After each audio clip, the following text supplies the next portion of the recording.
ခန္ဓာကိုယ်တစ်ခုလုံးမှာခြားရအခက်ဆုံးကဘိုက်အစီတို့ပြောရင်မှားမယ်မထင်ပါဘူး။သူကလူအများစုအတွက်အစီဆဆုတဲ့နေရာဖြစ်တယ်လို့ကျန်တဲ့အစီတွေကုံသွားရင်တော့သူကကြံနေခဲ့တတ်ပါသေးတယ်။ဒါကြောင့်ဘယ်လီရရင်ဘိုက်ချက်မလား။ဘိုက်အစီကြဖို့ဘယ်လိုစားတောက်နေထိုင်ရမလဲဆိုတဲ့မေးခွန်းတွေအပါအဝင်ဘိုက်ချက်စီတဲ့လျှို့ဝှက်ချက်တွေကိုသိဖို့ဒီဗီဒီယိုကိုအဆုံးထိကြည့်လိုက်ကြအောင်ခင်ဗျာ။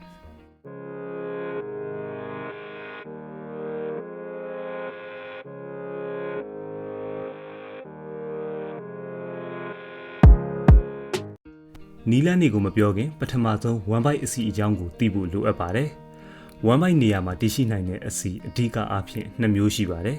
။နံပါတ်1 subcutaneous fat သူကတော့အရေပြားအောက်မှာရှိတဲ့အစီပါ။ဘိုက်ခေါက်ကိုလက်နဲ့ဆွဲလိုက်လို့ထွက်လာတဲ့အစီကတော့သူပါပဲ။ရေဘူးရအားဖြင့်အမျိုးသမီးတွေမှာ subcutaneous fat ပိုများလေးရှိပါတယ်။ဒီအစီကအရမ်းမများသရွေ့ကျန်းမာရေးကိုအနှောက်အယှက်ပေးလိမ့်မရှိပါဘူး။နံပါတ်2 visceral fat သူကတော့အတွင်းထဲမှာရှိနေတဲ့အစီပါ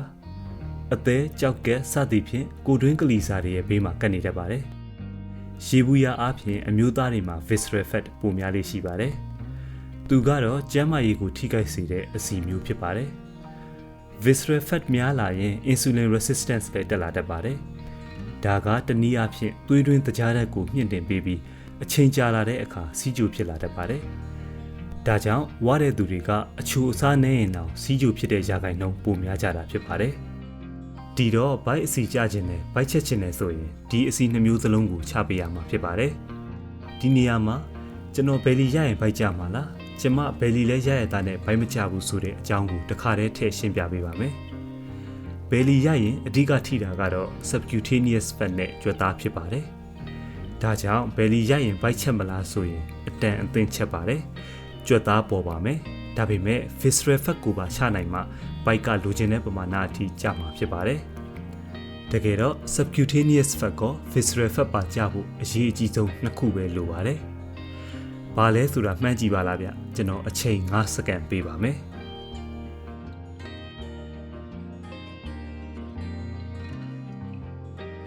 မိတ်ဆွေမှန်းတာမှန်မယ်ထင်ပါတယ်။အစားအသောက်နဲ့လေ့ကျင့်ခန်းပါဒါပေမဲ့ဒီနှစ်ခုကလည်းအရန်ကျေပြန့်တာကြောင့်တစ်ခုချင်းပြန်ရှင်းပြပေးပါမယ်။ဘိုက်ချက်စီဖို့အစားအသောက်လျှို့ဝှက်ချက်တွေကဘာတွေဖြစ်မလဲ။နံပါတ်1 fiber များများစားပါ။အမြင့်တမ်းများများစားခြင်းကဘိုက်ပြည့်စေပြီးအခြားအရာတွေစားပြစ်ဖို့လည်းနည်းသွားစေပါတယ်။နောက်ပြီးကယ်လိုရီလည်းနည်းတာကြောင့်အခြားအစားအစာတွေနဲ့ရှင်ရင်ဝေလည်းမတက်စေပါဘူး။ဥပမာပန်းသီး100 g ကို52ကယ်လိုရီလောက်ရှိပြီးဝက်သား100 g ကို242ကယ်လိုရီလောက်ရှိတာကြောင့်အသီးအနှံတွေအရွက်တွေများများစားပြီးဘိုက်ဖြည့်တာကဝိတ်ကြဖို့ရောဘိုက်အစီကြဖို့ပါအထောက်အကူပြုပါတယ်။နံပါတ်2 carbohydrate short စားပါကျွန်တော်ဗီဒီယိုတွေထဲမှာလည်းမကြာခဏပြောခဲ့သလိုပါပဲ။ကစီဓာတ်ကစွမ်းအင်ကိုပေးတာကြောင့်မဖြစ်မနေလိုအပ်ပေမဲ့များရင်လည်းအဝလွန်ခြင်းစီးချိုသွေးတိုးနှလုံးစတဲ့ယောဂတွေကိုဖြစ်စေနိုင်ပါတယ်။ဒါကြောင့်ထမင်းခောက်ဆွဲပေါင်မုံစတဲ့ကစီဓာတ်ကိုတော်သိမ့်ရုံပဲစားဖို့လိုအပ်ပါတယ်။နောက်ပြီး refined carb လို့ခေါ်တဲ့ထမင်းပြူပေါင်မုံအဖြူတွေက glycemic index မြင့်တာကြောင့်များများမစားသင့်ပဲဆန်လုံးညူပေါင်မုံညူစတာတွေနဲ့အစားထိုးစားပေးတာရောစားပေးတာမျိုးလုပ်ရမှာပါ။ Framingham Heart Study မှာဆိုရင်ဆန်လုံးပေါင်မုံကိုအညူစားသူတွေကအဖြူစားသူတွေထက်ဘိုက်အစီဖို့ရှိနိုင်ခြေ18%ပိုမိုနည်းပါတယ်လို့ဆိုပါတယ်။နံပါတ်3 protein များများစားပါအသားဓာတ်များများစားခြင်းကဘိုက်ဝတဲ့ခံစားမှုကိုပေးစွမ်းနိုင်ပါတယ်။ protein က metabolic rate လို့ခေါ်တဲ့ဇီဝကမ္မဖြစ်စဉ်နှုန်းမြင့်တက်စေနိုင်ပြီးအထူးသဖြင့်အားကစားတဲ့လုပ်ပြီးဝေးချသူတွေမှာဆိုရင်ကြွက်သားပမာဏကိုလည်းထိန်းထားပေးနိုင်ပါတယ်။ဒါကြောင့်အသားငါးဥအမျိုးမျိုးပဲအမျိုးမျိုးစတဲ့ protein တဲ့ကျွဲဝတဲ့အစားအစာတွေကိုထည့်သွင်းစားပေးသင့်ပါတယ်။နံပါတ်4အစီလျှော့စားပါအစီကြခြင်းအစီလျှော့စားရမယ်ဆိုတာကတော့ပြောစရာလိုမယ်တော့မထင်ပါဘူး။ဒါပေမဲ့လူအများစုကအစီအကုန်ရှောင်ရမယ်ထင်ပြီးလက်လျှော့သွားကြတာဒါမှမဟုတ်ရေရှည်မရှောင်နိုင်ကြတာများပါတယ်တကယ်တော့မကောင်းတဲ့အစီကိုရှောင်ပြီးကောင်းတဲ့အစီကိုတင့်တင့်လျှောက်ပတ်အောင်စားပေးရမှာဖြစ်ပါတယ်အစီမှာအဓိက3မျိုးရှိပါတယ် trans fat saturated fat နဲ့ unsaturated fat ပါနားမရှုပ်သွားပါနဲ့ကျွန်တော်အလွယ်ကူဆုံးရှင်းပြပေးပါမယ် trans fat ဆိုတာကတော့ဥပမာပြန်ကြော်စီနဲ့ကြော်ထားတဲ့အစားအစာတွေ margarine ကိတ်မုံကုကီစတာတွေမှာပါဝင်တတ်တာဖြစ်ပြီးလုံးဝရှောင်ကျဉ်ရမယ့်အရာဖြစ်ပါတယ်။ saturated fat ဆိုတာကတော့ဥပမာတလိမ့်ဆန်ကရတဲ့အဆီတွေအဆီမထုတ်ထားတဲ့နှုတ်နဲ့နှုတ်ထွက်ပစ္စည်းတွေအုံးစီစားအုံးစီစတာတွေမှာပါဝင်တတ်ပြီးနည်းနည်းပဲစားတာဒါမှမဟုတ်ရှောင်နိုင်လေကောင်းလေဖြစ်ပါတယ်။ unsaturated fat ဆိုတာကတော့ဥပမာအဆိပ်အဆန်တွေပန်လွင်စီမြေပဲစီနေကြာစီနှမ်းစီစတဲ့ဟင်းချက်စီတွေမြေပဲယိုအာမန်ယိုထောပတ်သီးငါးကြီးစီပါဝင်တဲ့ငါးမျိုးမျိုးချီယာစီစတာတွေမှာပါဝင်တာဖြစ်ပါတယ်။သူတို့ကတော့ခန္ဓာကိုယ်ကိုကျန်းမာစေပြီး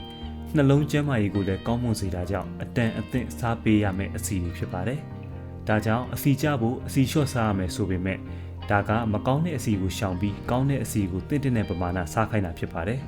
။နံပါတ်5တကြားလျှော့စားပါ။တကြားပါဝင်မှုများတဲ့အချိုရည်တွေကိတ်မုန်တွေစားခြင်းကလည်းဘိုက်အစီကိုတက်စေနိုင်ပါတယ်။ဒါတင်မကသေးပဲနှလုံးယောဂအမျိုးအစားနှစ်စီးချိုအသေးအစီဖုံယောဂစတဲ့ယောဂတွေဖြစ်နိုင်ခြေကိုလည်းမြင့်တက်လာစေနိုင်ပါသေးတယ်။ဒါကြောင့်ဘိုက်ချက်ခြင်းနဲ့ကျန်းမာခြင်းနဲ့ဆိုရင်တော့တကြားပါဝင်မှုများတဲ့အစားအစာတွေကိုအတက်နိုင်ဆုံးလျှော့စားပေးရမှာဖြစ်ပါတယ်။နံပါတ်6ရေနွေးချမ်းတောက်ပေးပါ။ဒါနဲ့ဒေါက်တာဘီစต์ရဲ့ဝေးချသင်တန်းဖွင့်ထားတာရောသိပြီလားခင်ဗျာ။ဒီသင်တန်းမှာဆရာဝန်တွေကိုယ်တိုင်ရေးဆွဲထားတဲ့အစားအသောက်ပလန်တွေနဲ့ဝေးချပေးတာဖြစ်လို့ဝေးကြရုံနဲ့မကပိုလဲကျန်းမာလာစေမှာဖြစ်ပါတယ်။လေ့ကျင့်ခန်းတွေလည်းပါဝင်ပြီးသင်တန်းကာလတောက်လျှောက်တိုးတက်မှုကိုစောင့်ကြည့်ပေးခြင်းအမျိုးသမီးတွေအတွက်လည်းလေ့ကျင့်ပေးမဲ့ဆရာမတည်တံ့ရှိခြင်း Facebook ပေါ်ကနေလွယ်လင်းတကူတက်ရောက်နိုင်ခြင်းစတဲ့အားသာချက်တွေကြောင့်2020ကနေအခုထိလူကြိုက်များရပ်တည်နေတဲ့သင်တန်းဖြစ်ပါတယ်။နှစ်ပတ်တာသင်တန်းကို2000ခွဲချက်နဲ့အနှံ့နိုင်ပြီးဒီနေ့အရင်မနက်ဖြန်စတင်ဝေးချနိုင်မှာဖြစ်လို့ဒေါက်တာဘီစต์ရဲ့ Messenger ကနေတဆင့်လာရောက်ဆက်သွယ်စုံစမ်းနိုင်ပါတယ်ခင်ဗျာ။နံပါတ်6ရေနွေးချမ်းတောက်ပေးပါ။ကျွန်တော်ရေနွေးချမ်းရဲ့ကောင်းကျိုးဆိုးကျိုးများဗီဒီယိုထဲမှာပြောခဲ့သလိုပါပဲ။အစီကျစေတဲ့ supplement တွေဆေးတွေကိုကြည့်လိုက်ရင် green tea extract တွေပါဝင်တာများပါတယ်။ green tea extract တိတက်နဲ့ထုတ်ထားတဲ့အစီကျဆေးတွေတောင်ရှိပါတယ်။ဘာဖြစ်လို့လဲဆိုတော့သူကဇီဝကမ္မဖြစ်စဉ်လုံးကိုမြင့်တင်ပေးပြီးအစီကျစေတယ်လို့ယုံကြည်ကြလို့ပါ။နောက်ပြီးသူ့မှာပါဝင်တဲ့ caffeine ဓာတ်ကလည်း athletic performance လို့ခေါ်တဲ့အားကစားစွမ်းရည်ကိုမြင့်တင်ပေးတာကြောင့်အစီကျခြင်းသူတွေအတွက်သွယ်ဝိုက်သောနည်းနဲ့အထောက်အကူပြုစေမှာဖြစ်ပါတယ်